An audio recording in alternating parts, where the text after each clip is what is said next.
Día 13. No inicies mañana, inicia hoy. Empecemos.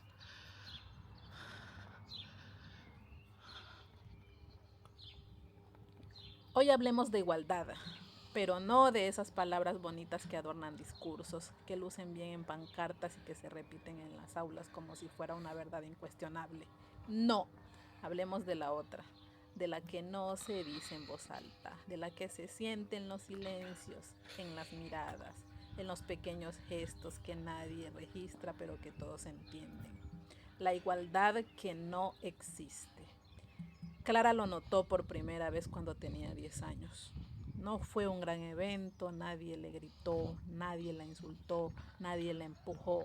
Fue algo más sutil, más cotidiano, más difícil de señalar. Su profesor pidió a 2 alumnos que pasaran a la pizarra, un niño y una niña. El problema era sencillo, de matemáticas básicas. El niño dudó, se equivocó 2 veces, pero el profesor sonrió con paciencia. Venga, tú puedes. Piensa un poco más. Cuando le tocó a Clara, resolvió el ejercicio a la primera, sin errores, sin titubeos. El profesor asintió, pero su comentario fue distinto. Muy bien para ser una niña. Ese para ser una niña se quedó flotando en el aire. Nadie más pareció notarlo, pero Clara sí. No entendía del todo qué significaba, pero sintió algo incómodo, como una pequeña grieta en una idea que hasta ese momento parecía sólida, que todos eran iguales. Años después, esa grieta ya no era pequeña, era una certeza. En la universidad, Clara decidió estudiar medicina. Se apasionaba, le fascinaba la idea de curar, de entender el cuerpo humano, de ayudar. El primer día de prácticas entró al hospital con su bata blanca, caminaba con nervios y orgullo, se sentía preparada. Un paciente mayor la miró y dijo: «Niña, ¿puedes llamar al médico?». Clara sonrió con educación. «Si soy yo», le respondió. El hombre la miró de arriba abajo dudando. «Ah, pensé que eras enfermera». No había mala intención en su voz, eso era lo peor. Era automático, natural, como si el mundo ya hubiera decidido por él lo que Clara podía hacer. Ese día no fue el único. Se repitió con otros pacientes, con familiares, incluso con algunos colegas.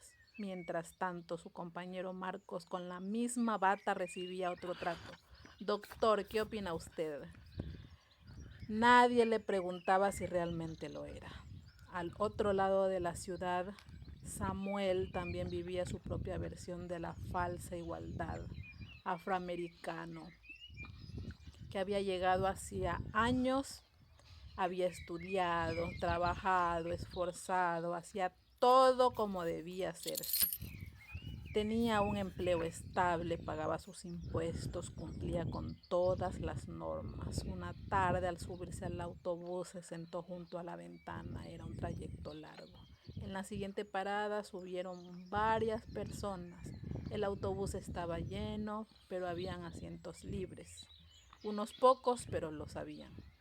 Pero a uno esos pasajeros fueron cubriendo esos espacios, excepto el espacio de Samuel. No lo miraban directamente, fingían revisar el móvil, miraban por la ventana, ajustar su ropa, cualquier excusa para no elegir ese asiento. Samuel ya estaba acostumbrado. Lo que dolía no era el acto en sí, era lo predecible, lo automático, lo invisible. Sabía exactamente lo que ocurriría antes de que ocurriera, y eso era lo más cansado. Por otro lado, en una escuela cercana, Laura, profesora de secundaria, explicaba a sus alumnos la importancia de la igualdad. Hablaba de derechos, de respeto, de convivencia. Todos somos iguales, decía con convicción, y en teoría lo creía. Pero ese mismo día, cuando el hijo de un político llegó tarde por tercera vez en la semana, Laura dudó. Sabía lo que correspondía, una sanción, pero también sabía quién era. El chico sonrió con esa seguridad heredada, esa que no se aprende, que se respira en casa. «Profe, ha sido un día complicado», Laura suspiró. «Siéntate». pero que no vuelva a pasar. No habría consecuencia real. Esa misma tarde otro alumno llegó tarde, un chico callado, sin influencia, sin apellido reconocido. Otra vez tarde, le dijo Laura con tono firme. Tendrás que quedarte después de la clase. No fue consciente del contraste, no del todo, porque la desigualdad rara vez se presenta como una decisión consciente. Se cuela en lo cotidiano, disfrazada de excepciones, de matrices. De este caso es diferente. En una oficina del centro, Andrés trabajaba más que nadie. Llegaba antes, se iba después, resolvía problemas que no eran suyos, ayudaba a compañeros, cumplía siempre. Su jefe lo valoraba, o eso parecía. Eres muy bueno, le decía. Por eso confío en ti. Y esa confianza se traducía en más trabajo, más responsabilidades, más urgencias, más tareas. Mientras tanto, otros compañeros hacían lo mínimo, llegaban tarde, se distraían, evitaban responsabilidades. No les cargues demasiado, decía el jefe. No quiero que se agobien. Andrés empezó a entender algo. Ser bueno en tu trabajo no lo libera, lo condena. Las historias de Clara, Samuel, Laura y Andrés no eran excepciones, eran patrones, pequeños ejemplos de una realidad más grave, una en la que la igualdad se proclama pero no se practica, donde las etiquetas pesan más que los méritos, donde el género define expectativas, donde el color de piel condiciona percepciones, donde el origen abre o cierra puertas, donde el esfuerzo no siempre se recompensa y la irresponsabilidad no siempre se castiga. La sociedad ha aprendido a hablar muy bien de la igualdad. Sabe qué palabras usar, sabe qué discursos aplaudir, sabe qué postura adoptar en público, pero la verdadera prueba no está en lo que se dice, está en lo que se hace cuando nadie está mirando. En a quién eliges sentarte al lado, en cómo tratas a quien no puede ofrecerte nada, en las oportunidades que das y las que niegas, en las excusas que justificas dependiendo de quién las digas. La igualdad real no es cómoda porque exige cuestionar hábitos, exige reconocer prejuicios propios, exige aceptar que muchas veces somos parte del problema, no desde la maldad, sino desde la costumbre, desde lo aprendido, desde lo nunca cuestionado. Clara con los años dejó de sorprenderse, pero no dejó de luchar. Se convirtió en una médica excelente, no para ser mujer, excelente sin más. Y cada vez que alguien dudaba de ella, no respondía con rabia, respondía con hechos, aunque sabía que no debería tener que demostrar el doble para ser considerada igual. Samuel dejó de esperar que el asiento de al lado se llenara, pero no dejó de sentarse, porque también entendió algo importante. La dignidad no depende de la mirada de otros, pero la injusticia sí debe ser señalada. Laura empezó a notar sus propias contradicciones. No fue fácil reconocer que uno no es tan justo como cree. Duele, pero es el primer paso y empezó a cambiar. Pequeñas decisiones, pequeños actos, pero reales. Andrés, por su parte, tomó una decisión difícil. Dejó de aceptar todo, aprendió a decir no, porque entendió que el problema no era trabajar bien, era permitir que eso fuera explotado. La igualdad no llegará con más discursos, ni con más carteles, ni con más palabras bonitas. Llegará, si llega, cuando las pequeñas decisiones cambien, cuando dejes de justificar lo injustificable, cuando trates igual a quien no tiene poder, cuando dejes de asumir y empieces a observar, cuando entendamos que la igualdad no es una meta que ya alcanzamos, es una responsabilidad constante, porque la verdad es incómoda. La igualdad que decimos tener no existe, pero reconocerlo no es un fracaso, es el único punto de partida posible, porque solo cuando dejamos de fingir que todo está bien, empezamos de verdad a cambiarlo.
Día 13 completado. Nos vemos mañana.